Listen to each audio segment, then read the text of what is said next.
4 കുഞ്ഞു പിള്ളേർ കൂടുമ്പോൾ അവർ കളിക്കുന്ന ഒരു കളിയുണ്ട് കേട്ടോ, ടീച്ചറും കുട്ടികളായിട്ട് കളിക്കില്ലേ.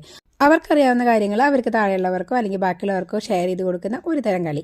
അപ്പോൾ ഇതിന് വേണ്ടിയിട്ട് നമ്മളൊരു ബോർഡ് സെറ്റപ്പ് ചെയ്ത് കൊടുക്കാറുണ്ട്. അപ്പോൾ ഇത് അവരായിട്ട് ഉണ്ടാക്കിയിട്ടൊരു ബോർഡാണ്. ഒരു A4 ഷീറ്റ് എടുത്തിട്ട് ഫുൾ സെല്ലോ ടേപ്പ് കവർ ചെയ്തിട്ട് മാർക്കർ പെൻ ഉപയോഗിച്ചിട്ട് ഇതിലൊക്കെയാണ് കേട്ടോ വരയ്ക്കാറുള്ളത്, അല്ലെങ്കിൽ എഴുതി കൊടുത്ത് പഠിപ്പിക്കാറൊക്കെ ഉള്ളത്. അപ്പോൾ വലിയൊരു വൈറ്റ് ബോർഡ് ഉണ്ട്, എന്നാലും അതങ്ങനെ ഉപയോഗിക്കാറില്ല. അവർക്ക് അവരുടെ ഇഷ്ട സ്ഥലത്ത് കളിക്കുമ്പോൾ അതിന് പറ്റിയിട്ടുള്ളൊരു സൂട്ടബിൾ ആയിട്ടൊരു കുഞ്ഞു ബോർഡ് വേണ്ടേ. അപ്പോൾ ഇതാകുമ്പോൾ എവിടേക്ക് വേണമെങ്കിലും കൊണ്ടുപോകാം, അങ്ങനെ ഒരു ബോർഡ്.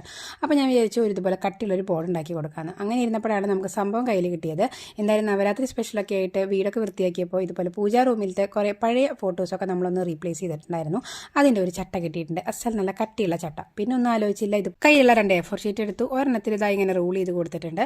മറ്റേ നമ്മൾ ബ്ലാങ്ക് ആയിട്ടാണ് ഒട്ടിക്കാൻ ഉദ്ദേശിക്കുന്നത്. അപ്പോൾ ഒരു സൈഡിൽ ഇതുപോലെ റൂൾ ചെയ്തതും മറ്റേ സൈഡിൽ ബ്ലാങ്ക് ആയിട്ടുള്ള 2 പേപ്പേഴ്സാണ് ഒട്ടിച്ചു കൊടുക്കാൻ പോകുന്നത്. അങ്ങനെ ഇതാ ഒട്ടിച്ചെടുത്തതിന് ശേഷം നമ്മളിതിന് മുകളിൽ 2-3 സ്റ്റിക്കേഴ്സും കൂടി ഒട്ടിച്ചു കൊടുക്കാൻ പോകുന്നുണ്ട്. അങ്ങനെ അവർക്ക് ഇഷ്ടപ്പെട്ട സ്റ്റിക്കേഴ്സ് ഇതിന് മുകളിലൊന്ന് അറേഞ്ച് ചെയ്ത് കൊടുത്തിട്ടുണ്ട്.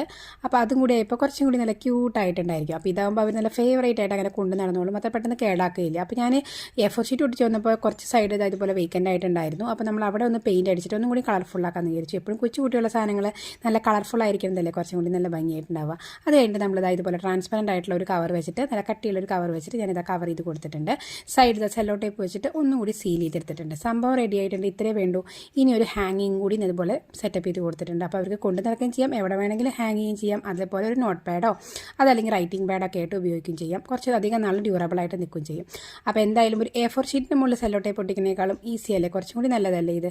അപ്പോൾ ഇത്രയേ ഉള്ളൂ ഇന്നത്തെ വീഡിയോ. കണ്ട് ഇഷ്ടപ്പെട്ട ലൈക്ക് ചെയ്യാനും ഷെയർ ചെയ്യാനും മറക്കരുത്. നിങ്ങളുടെ കൊച്ചു കൂട്ടുകാർക്കോ അല്ലെങ്കിൽ നിങ്ങളുടെ കുട്ടികൾക്കോ ഇതുപോലെയൊക്കെ ചെയ്ത് കൊടുത്തിട്ട് അവർ ഹാപ്പിയാക്കി ഇരുത്തും. ഇനിയിപ്പോൾ കുറേ നാൾ ഉപയോഗിച്ചില്ലെങ്കിലും എന്തായാലും ഒരാഴ്ചത്തേക്ക് ഇതൊക്കെ ധാരാളം അല്ലേ.